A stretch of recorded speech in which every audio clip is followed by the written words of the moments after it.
Hi everyone! Chris from Stone Age Gamer here.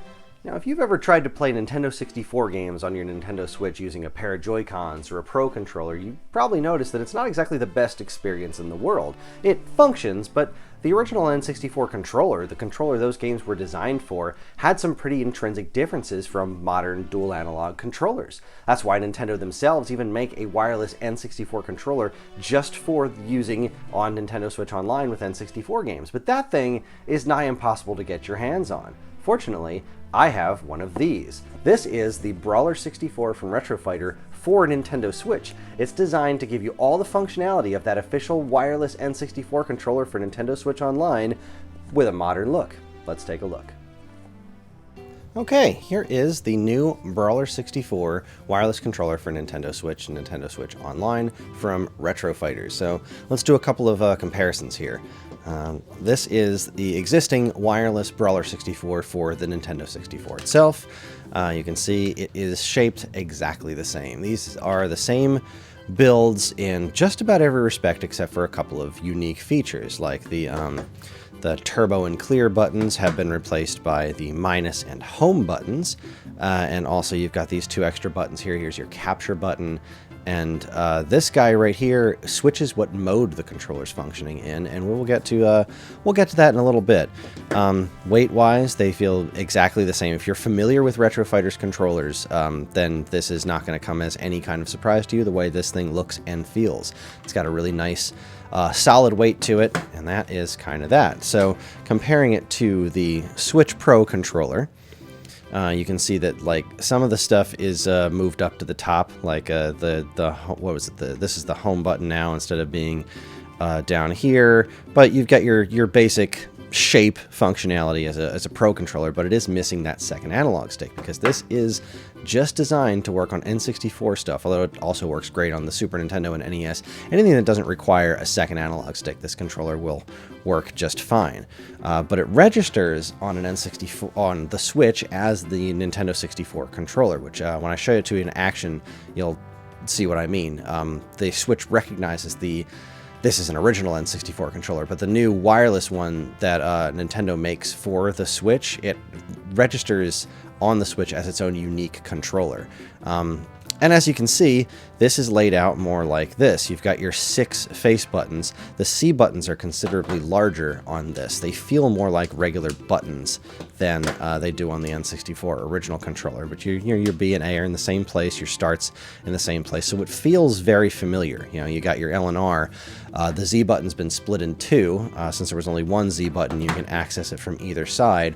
Although when we actually get to playing on the system, you'll see that this particular Z button has a specific function, which is fantastic. But again, we'll get to that in a minute. That's the basic size breakdown on this.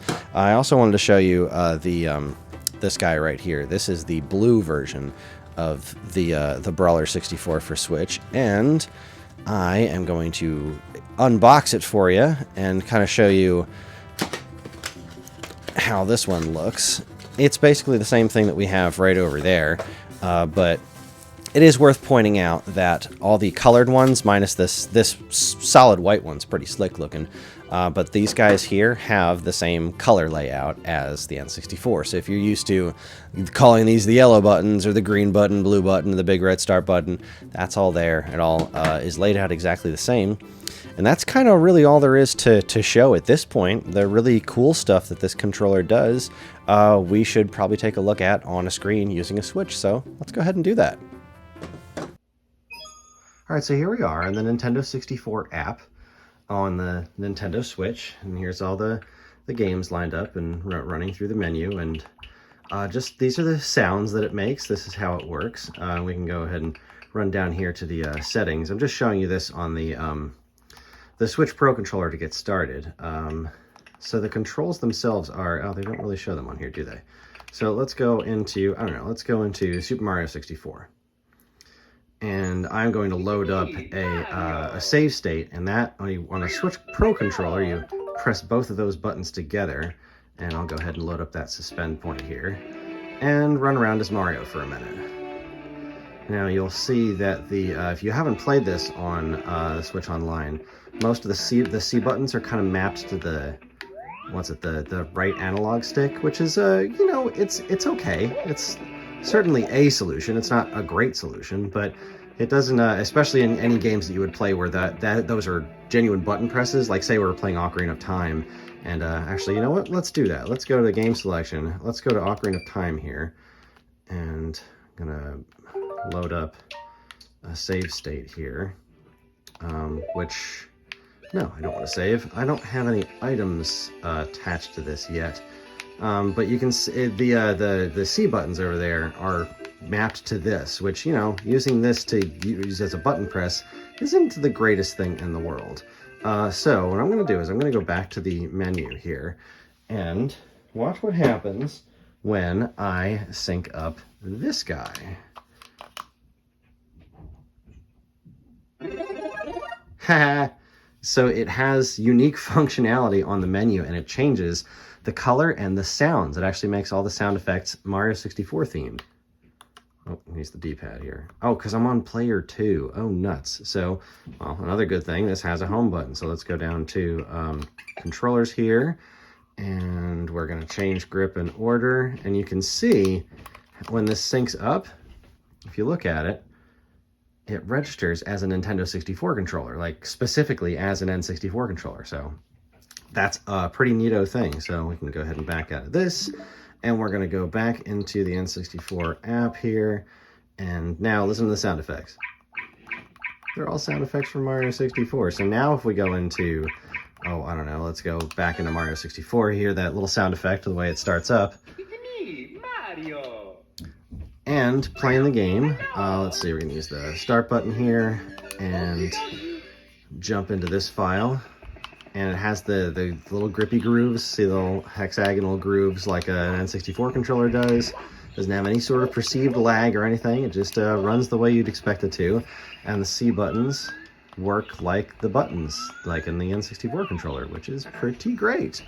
Now, another thing that's pretty fun, you've got your capture button on top here, so you can still very easily take screenshots or videos.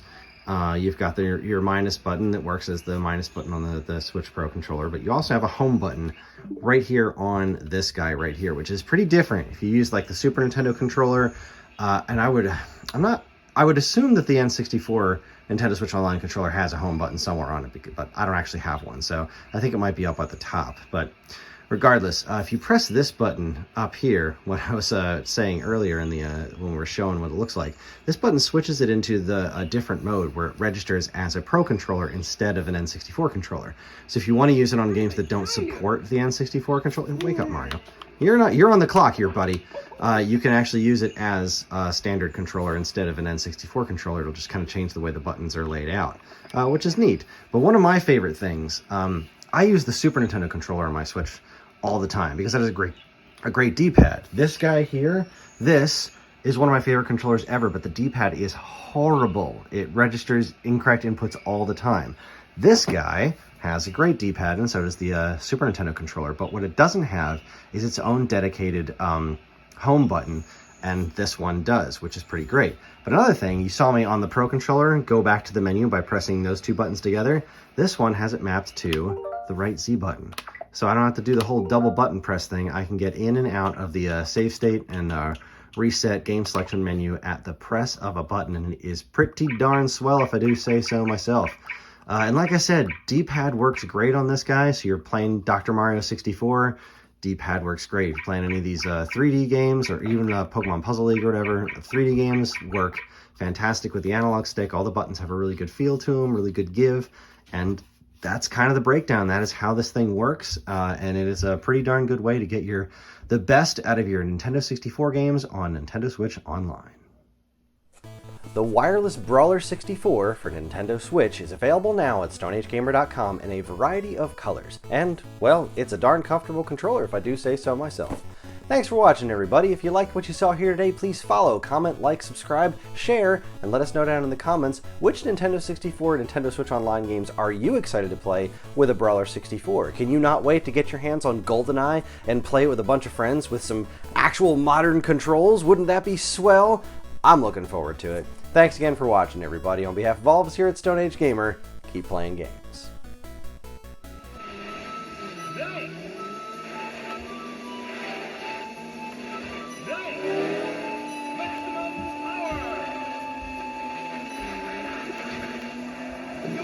Hey,